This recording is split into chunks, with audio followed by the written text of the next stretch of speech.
passa sobre a tua vida e te envolve no poder de Deus.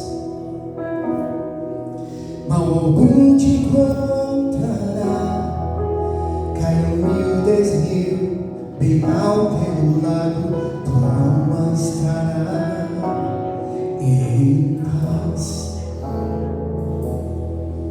Quando o Espírito de Deus vier à terra para o julgamento do pecado e da injustiça e mal,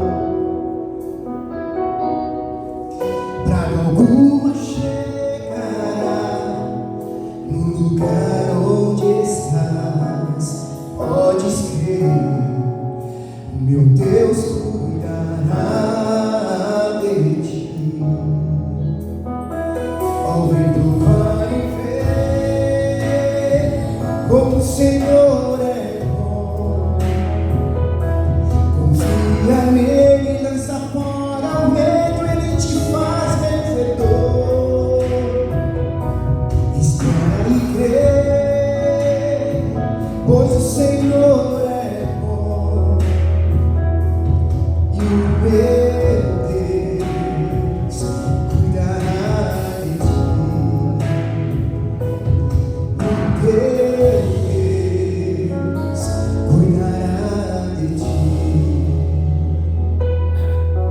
Quando o anjo do Senhor se acalma ao lado de quem leva o nome do cordeiro e do leão no céu, sua graça guiará teu sair, teu chegar para sempre. Deus cuidará de ti. Ao vento vai ver como o Senhor é bom. Confia nele, lança fora o medo, ele te faz vencedor.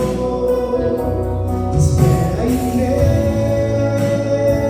pois o Senhor é bom. E o meu Deus cuidará de ti. E o meu Deus cuidará de ti. Ó, vento vai ver como o Senhor é bom. Confia nele, lança fora o medo, ele te faz vencedor. Espera e crê, pois o Senhor é bom. E o meu Deus cuidará de ti. O teu Deus cuidará de ti.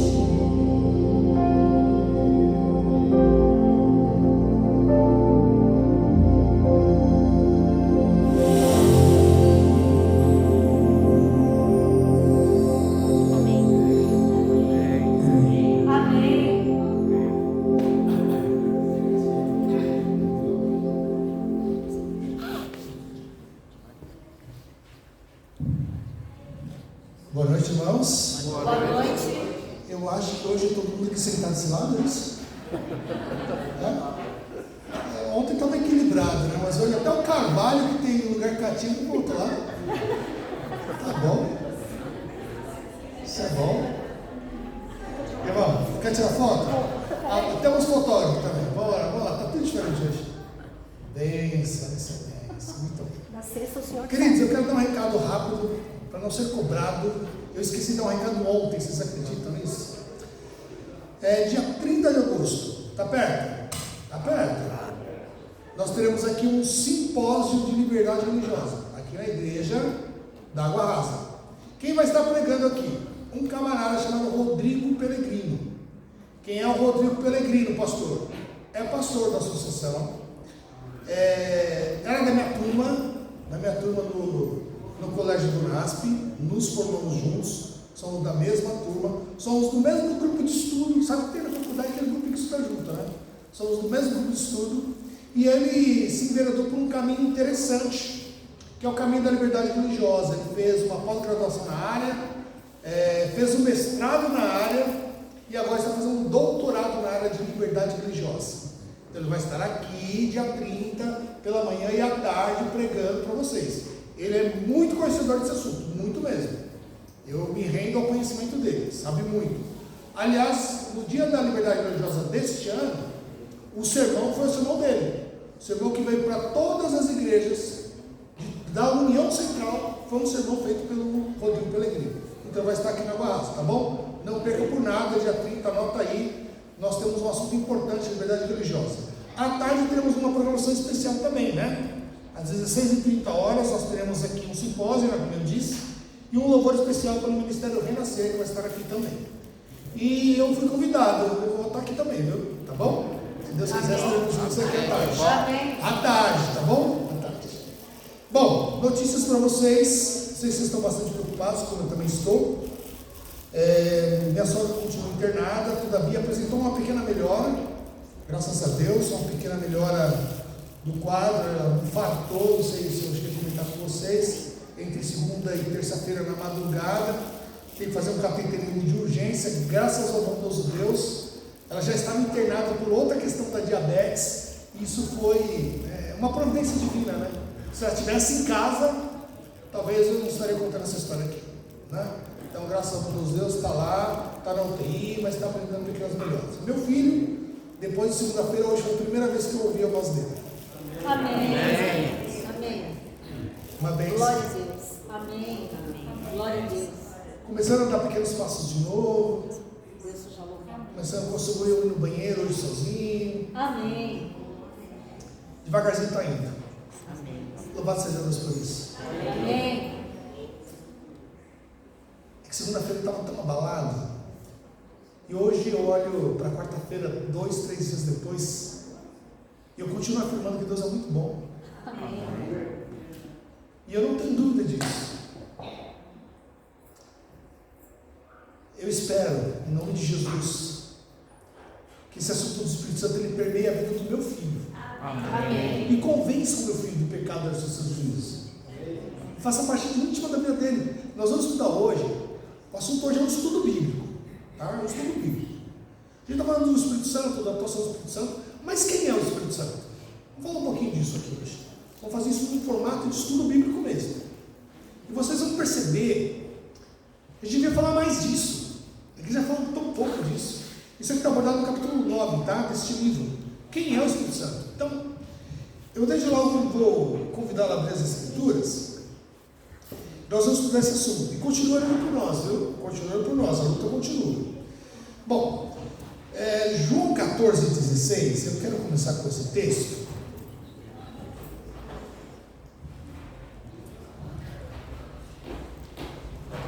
Nós já lemos esse texto essa semana.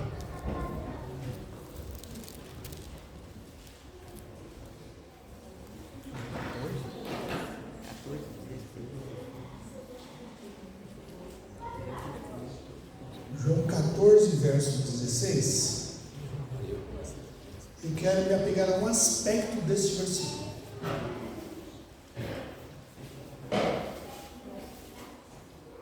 Todos encontraram? Amém. Amém?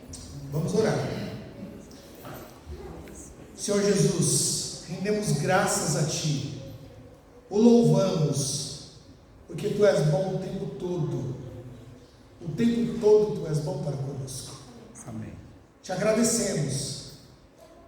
Uma semana tão importante em nossa vida e importante porque estamos estudando um pouquinho da divindade do Espírito Santo.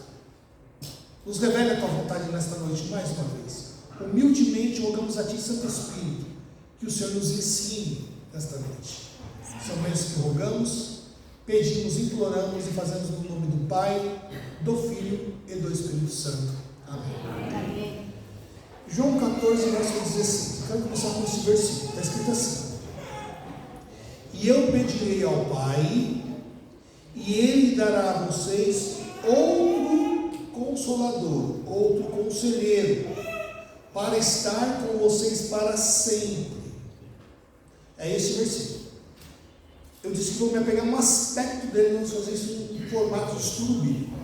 Quando nós vamos a esse texto, quando você lê comigo, aí ele dará outro Consolador, outro Conselheiro, outro Ajudador, outro Advogado. A palavra usada aqui é parakletos do grego. A palavra parakletos ela pode ser traduzida de algumas formas. Pode ser traduzida como advogado, como ajudador, como conselheiro e como consolador. Quando você tem esse prefixo alós, Jesus está dizendo assim, é outro semelhante a mim. Alós é algo que é igual. Eu vou rogar ao Pai e vou mandar outro semelhante a mim, igual a mim, divino como eu, que ele será o consolador.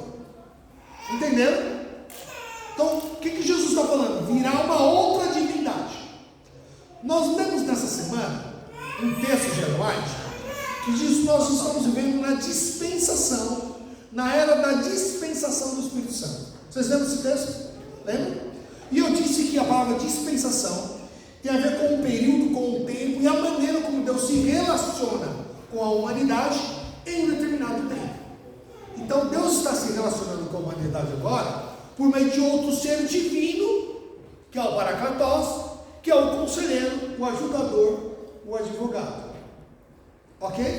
É o Espírito Santo. Compreendendo? Isso é importante para algumas coisas. Indiscutivelmente, se ele é divino, nós temos que apontar que ser divino é porque tem atributos que só a divindade tem. Ok? Existem atributos que são inerentes àquele que é Deus. Então o que é um atributo? É uma qualidade que só tem quem é Deus. Por exemplo, alguém de vocês aqui é todo poderoso? Não? Só Deus é, compreende?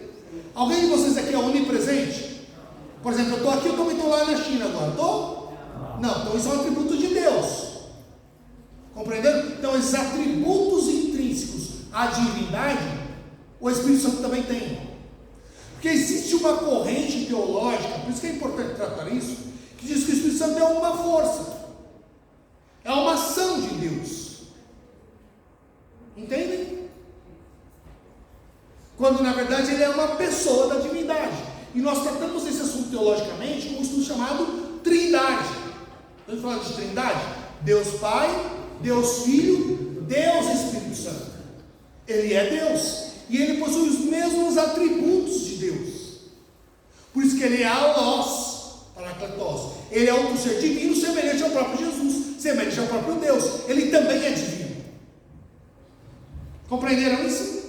Então a atuação dessa dispensação da relação de Deus com o homem hoje continua sendo sobrenatural e divina. Então Deus continua agindo no coração humano, porque ele é Deus. E ele tem interesse em nos salvar. Por isso que nós vamos estudar esse assunto. Agora veja, será que ele é todo poderoso? Miqueias, capítulo 3, verso 8, vai responder essa questão. Miqueias, no Antigo Testamento. Miqueias, capítulo 3, o profeta é menor, né? Miqueias, capítulo 3.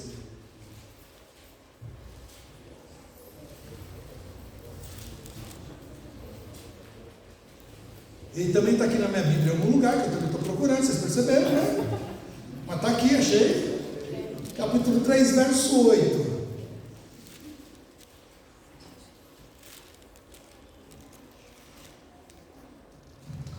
Olha aqui que interessante o profeta dizendo. Miqueias, capítulo 3, verso 8. Acharam aí? Amém. Mas, quanto a mim, olha Miqueias dizendo, mas quanto a mim, graças ao poder do Espírito do Senhor. Então ele é poderoso. Ele tem poder. Compreenderam? Isso vai ficar mais claro para nós lá na frente. Mas entender, ele tem todo o poder também, ele é poderoso. O Espírito Santo tem poder. Quer ver outro texto interessante? Salmo 139, está na Bíblia aí também. Salmo 139, o verso 7 ao verso 10. Salmo 139, do verso 7 ao verso 10.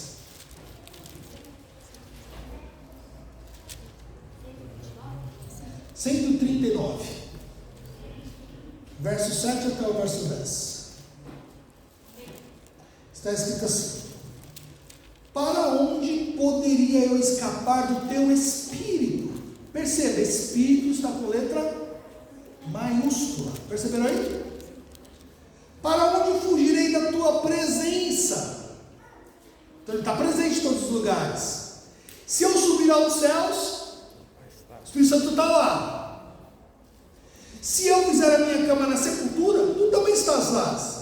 Se eu subir com as asas da alvorada e morar na extremidade do mar, mesmo ali a tua mão direita me guiará e me susterá.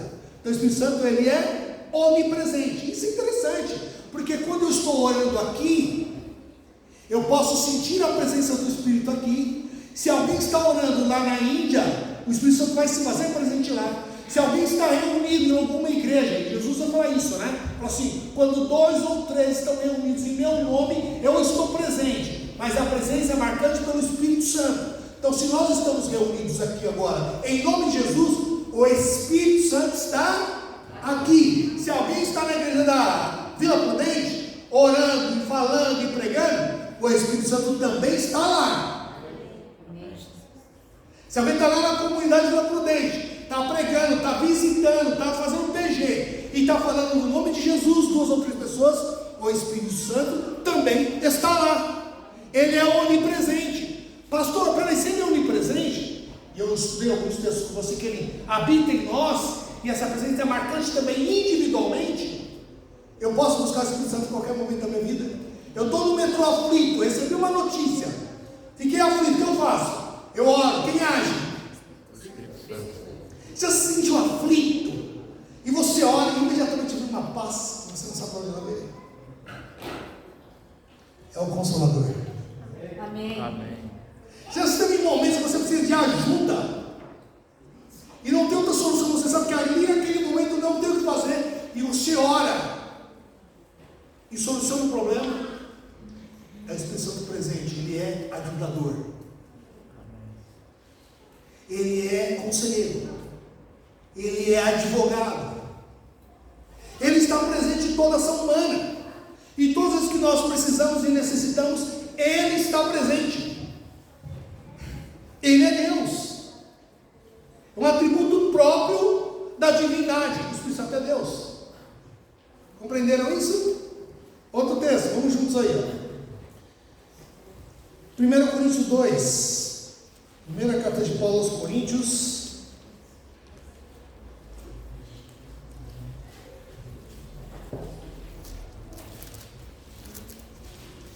primeira carta de Paulo aos Coríntios, capítulo 2,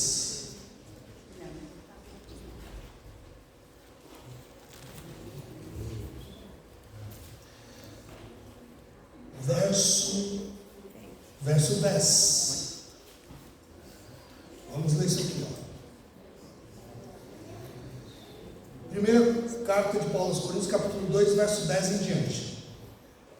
Então nós temos aqui um contexto, né? Todavia, como está escrito, olho nenhum viu. Você já viu esse texto? Olho nenhum viu, ouvido nenhum ouviu, mente nenhuma imaginou o que Deus preparou para aqueles que o amam. Já viu os textos? Já?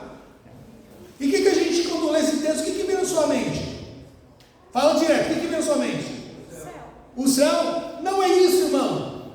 Uau, pastor, não é isso não. O texto não está falando isso. Agora existe um negócio chamado reinterpretação, que só o profeta pode fazer. Na reinterpretação, Ellen White diz que esse texto é aplicado também ao céu, mas na revelação bíblica está falando da ação do Espírito Santo, da onisciência do Espírito Santo. Vamos lá de novo?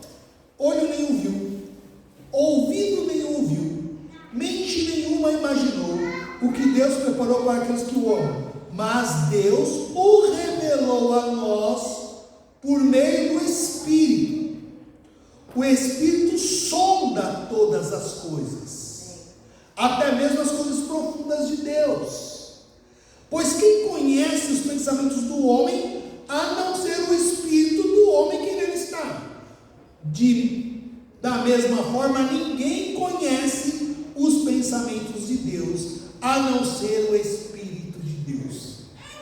Está falando do conhecimento pleno do Espírito Santo de todas as coisas. Está falando do que mesmo? De onisciência. Deus é onisciente, o Espírito Santo também é Deus, e Ele é onisciente. O Espírito Santo sabe exatamente o que nós estamos passando agora. O Espírito Santo sabe exatamente o que vai acontecer conosco amanhã. A sua onisciência é capaz de dizer o que vai acontecer conosco daqui uma semana. Ele é Deus. Lembra que eu disse ontem que nós precisamos espiritualizar todas as coisas? Eu disse, queridos, nós precisamos espiritualizar todas as coisas, porque nós não vemos como Deus vê, e Deus vê aquilo que nós não vemos, e Ele vê o hoje, o amanhã, o depois de amanhã, lá na um ano, 2 anos. Então nós temos que buscar a Deus e confiar que Deus vai nos guiar no caminho certo. Amém. Aliás, tem um texto de Ellen White que ela fala assim: se nós pudéssemos ver o fim desde o começo, saberemos que Deus tem traçado os nossos passos por caminhos certos, por caminhos corretos. É que a gente está sofrendo aqui, a gente fala assim, mas por quê? Para quê? Por que estou sofrendo tanto? E tal coisa, porque isso aconteceu comigo? Sempre comigo, não é assim que ele faz? E às vezes as coisas que nos acontecem, elas são para purificar mesmo, para nos moldar. Mas se nós pudéssemos ver o fim das coisas, sabemos que Deus está nos conduzindo. Precisamos confiar mais que Deus está nos conduzindo. Que o que acontece conosco não é desconhecido de Deus, porque Ele é onisciente, Ele sabe tudo. E o Espírito Santo sabe tudo. Agora, falando da reinterpretação. O que é reinterpretação, pastor, que você disse? Interpretação é um método hermenêutico de se estudar a Bíblia. Tá? Existem métodos de se estudar a Bíblia. A hermenêutica bíblica permite reinterpretação. Eu posso reinterpretar esse texto. Só que a reinterpretação só pode ser feita por outro profeta. A Bíblia foi revelada para o profeta, que no caso, Paulo recebeu uma revelação de Deus e escreveu a carta aos Coríntios, para dizer da onisciência de Deus. Mas Ellen White escreveu sobre esse texto, dizendo que isso aqui se aplica ao céu.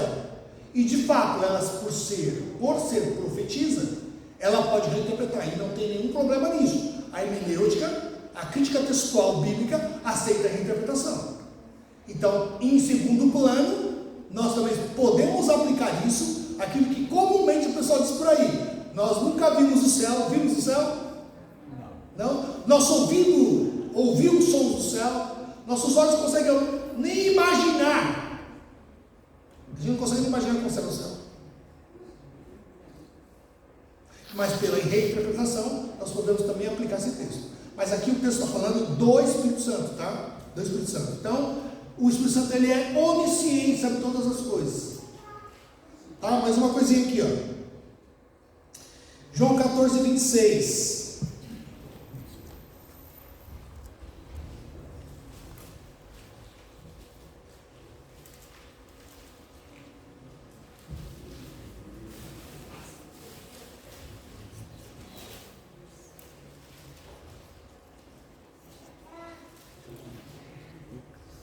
João 14, 26. Mas o conselheiro, o consolador, o ajudador, o advogado, o Espírito Santo, que o Pai enviará em meu nome, ensinará a vocês. O que, irmão? Se nós tivermos a humildade de aprender do Espírito, Ele ensina todas as coisas para nós. Se nós tivermos a humildade de ir para as Escrituras, orando a Deus, para Ele nos revelar qual é a vontade dEle, Ele revela, Ele ensina. Sabe o que eu vejo por aí? Eu não sei se você tem a mesma percepção que eu tenho, meu pastor. Mas as pessoas vão às Escrituras com conceitos pré-concebidos. E eles querem encontrar razões para aquilo que eles já pensam e ter um amparo nas Escrituras. Esse não é o método esperado por Deus. O método esperado por Deus é que eu ore e o Espírito me revele qual é a vontade dEle. E me ensine a vontade dEle. E eu tenho a humildade, como cristão, como filho de Deus, que nós estudamos ontem, de entender que aquele ensino, ele é suficiente para que eu possa obedecer. Compreendem? Então a Bíblia vai dar diversos ensinos, e que muitas vezes nós passamos por alto, porque nós pensamos assim, mas que é muito difícil para mim, né? Mas nós não temos a humildade de entender e de pedir a Deus que Ele nos dê a força, ao Espírito Santo que nos dê o poder, para que a gente seja obediente. É a autossuficiência humana, eu me achar inteligente demais, conhecer demais, impede muitas vezes que eu seja humilde para com as Escrituras. E o meu maior desejo quando eu oro é assim: Senhor, me ensina, eu não sei nada. Eu ouvi de doutores em teologia, muitos doutores de teologia, falam assim: eu já estudei a Bíblia, eu já sou professor, sou pós-doutor, e ele vai comigo e fala assim: eu não sei nada das Escrituras, eu não sei nada. Isso aqui é um oceano, irmão, isso aqui é um oceano. Nunca conheceremos tudo e nunca conseguiremos interpretar toda a Bíblia. Você já percebeu que às vezes a gente estuda um trecho da Bíblia e a gente tira alguns ensinos daquele trecho, e depois quando a gente vai, depois de um mês, 2 meses, vai ler de novo, nós tiramos novos ensinos. Tem coisa nova? É inesgotável. Eu já preguei sermões de trechos da Bíblia que eu consigo fazer 4 ou 5 sermões com aplicações diferentes, na humildade do Espírito me dizer o que a igreja precisa. Sabe o que eu acho muito interessante isso? Já me ocorreu algumas vezes aqui de eu preparar o meu sermão na semana. Eu costumo preparar antes o meu sermão, mas chega aqui na hora que eu estou orando, que eu estou ali meditando, vira um outro pensamento acerca do texto, uma outra aplicação em cima do texto. Eu coloquei lá 3 tópicos para eu falar, e de repente Deus me revelar mais uns 2 ali sentado, orando. Já me ocorreu algumas vezes. E eu fico pensando como é que é isso. Sabe por quê, irmão? Às vezes você está na porta ali, aí o irmãozinho passa assim: pastor, puxa, mas hoje o senhor falou que eu estou precisando ouvir. Pastor, hoje o senhor pregou, pastor, e eu estava matutando isso lá em casa, eu estava orando por isso, e hoje Deus me respondeu. Irmão, já aconteceu isso centenas de vezes comigo. Amém. Mas como que eu vou descobrir o que o irmão está orando na casa dele? Olha que como é que o irmão tem uma necessidade e está padecendo alguma coisa na casa dele, ele vem busca de uma resposta e eu prego. Um sermão, eu não conversei com o irmão, não tive contato com ele, e lá na porta assim: pastor, obrigado, pastor, hoje Deus falou comigo. Irmão, isso é ação do Espírito Santo. Ele ensina, ele responde. O pastor tem que ter a humildade de aprender. Nós precisamos ter a humildade de deixar o Espírito nos ensinar. Amém. Isso é impressionante, irmão. Me arrepia dizer isso. Quantas vezes já me ocorreu de eu chegar com um sermão pronto, um texto, e chegar lá atrás orando numa igreja, e Deus fala assim: você não vai pregar isso, vai pregar um texto tal.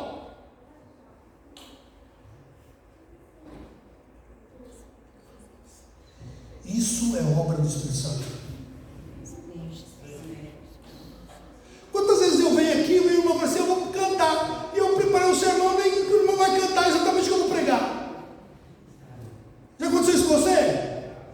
Aí eu falo: nossa, que coincidência, irmão. Se eu sou guiado pelo Espírito, o Espírito está conduzindo tudo, o culto é conduzido por ele.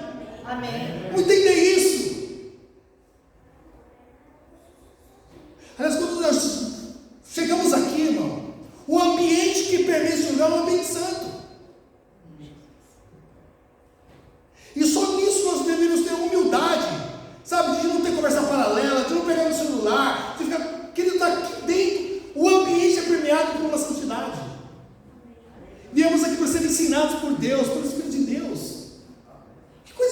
exatamente isso. Eu estou na minha casa, quando estou preparando o sermão, eu estou orando, eu fico imaginando o que o Espírito Santo quer fazer, o que ele quer falar. Só que nós não temos essa percepção, porque nós estamos tão focados no nosso dia a dia, no nosso mundinho, que a gente não entende as coisas espirituais. E isso é um assunto espiritual, plenamente espiritual, porque as coisas espirituais se discernem, diz a Bíblia, espiritualmente. Não é assim que a Bíblia diz? Vamos lá, irmão, vamos mais aqui, ó. Ele ensina, olha só, vamos obedecer a Deus? Atos capítulo 5.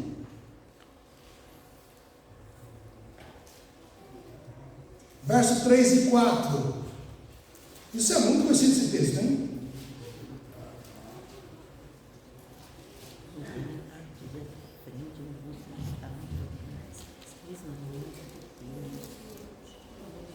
Atos dos Apóstolos, capítulo 5, verso 3.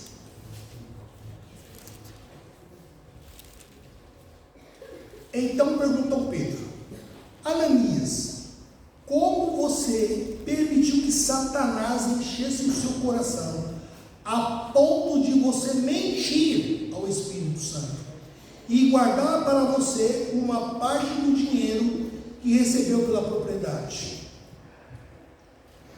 Ela não pertencia a você? E depois de vendido, o dinheiro não estava em seu poder? O que o levou a pensar em fazer tal coisa? Você não mentiu aos homens, mas sim a... Está falando de quem aqui? Você mentiu ao Espírito Santo. Você não mentiu para o homem, você mentiu para Deus. E o Espírito Santo é Deus. Olha isso aqui. O texto é muito claro, né? Mas que isso. Outro texto aqui importante, vamos lá. Mateus capítulo 12.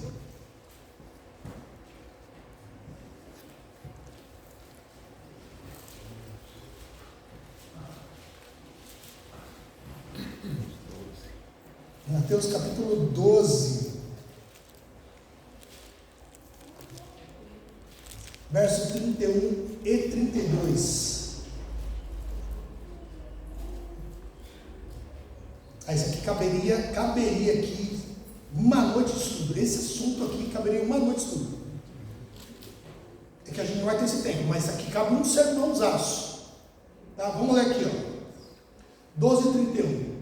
Por esse motivo digo a vocês: todo pecado e blasfêmia serão perdoados aos homens, mas a blasfêmia contra o Espírito Santo não será perdoada.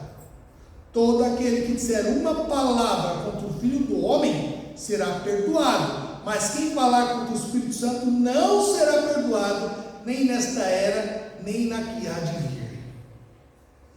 Mentir ao Espírito Santo. Aqui, olha que interessante, e o texto vai falar que é uma blasfêmia, é blasfemar contra o Espírito Santo. Esse assunto nós podemos falar uma noite aqui, né? O que é blasfêmia contra o Espírito Santo? Que é blasfemar contra o Espírito. Por que é tão duro isso aqui que não tem perdão, pastor? Pecar contra o Espírito Santo. Então, o Espírito Santo, você pode pecar contra o Espírito Santo. Tá? Vamos ao texto. Afrontar o Espírito Santo. É possível afrontar o Espírito Santo? Hebreus, capítulo 10, verso 29.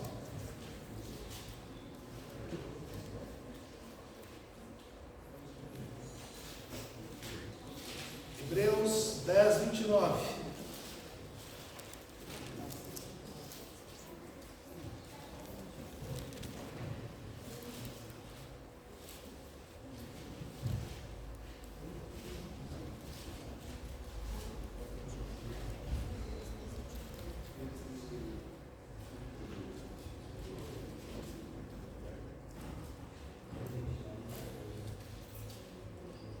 Ó, que interessante o texto. Com mais severo castigo julgam vocês, merece aquele que pisou aos pés do Filho de Deus, profanou o sangue da aliança pelo qual ele foi santificado e insultou o Espírito da graça. Então o Espírito Santo também é um Espírito da graça. Outro texto. Vamos lá, irmão. Romanos 8, porque tem bastante texto, tá? Estou indo rapidinho aqui, mas a gente para aqui para explicar já alguns deles.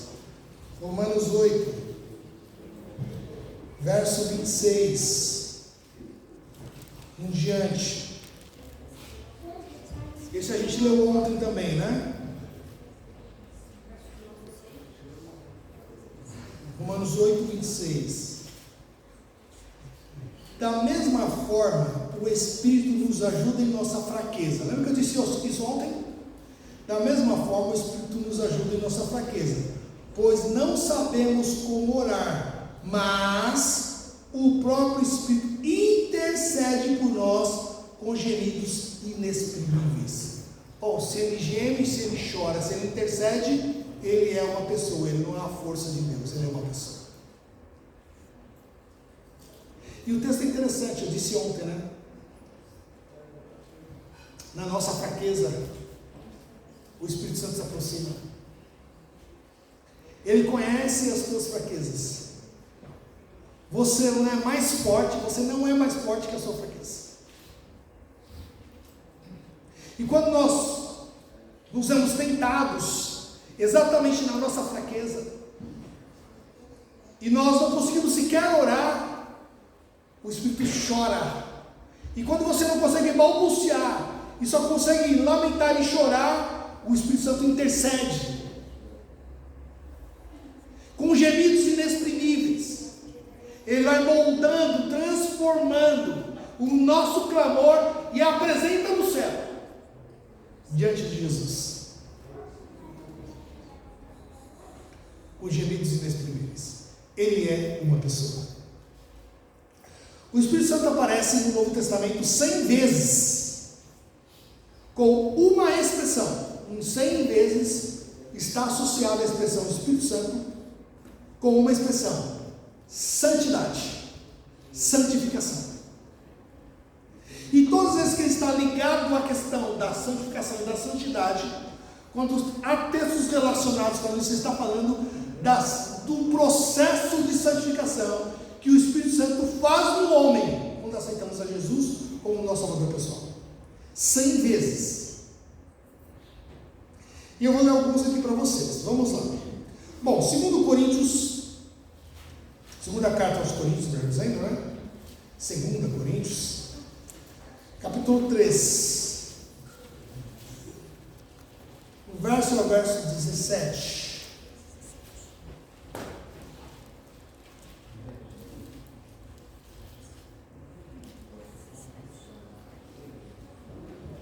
Acharam?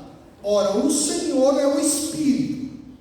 E onde está o Espírito do Senhor? E onde está o Espírito do Senhor? A liberdade. Bom, peraí, pastor. Você disse agora há pouco que o Espírito Santo está em nós e pode estar em todos os lugares. Ele é onipresente, não é? Ele é onipresente, eu disse aqui. E onde ele está tem liberdade, não tem? Tem libertação, tem cura.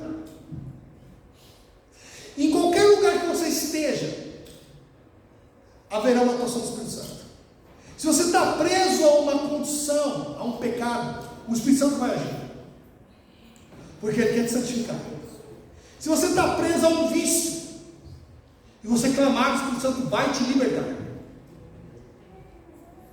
Se você estiver preso a uma condição que você não consegue de modo algum largar, e você tentou uma vez, duas, pediu perdão e começou de novo, e o Espírito Santo é o único que consegue te libertar disso.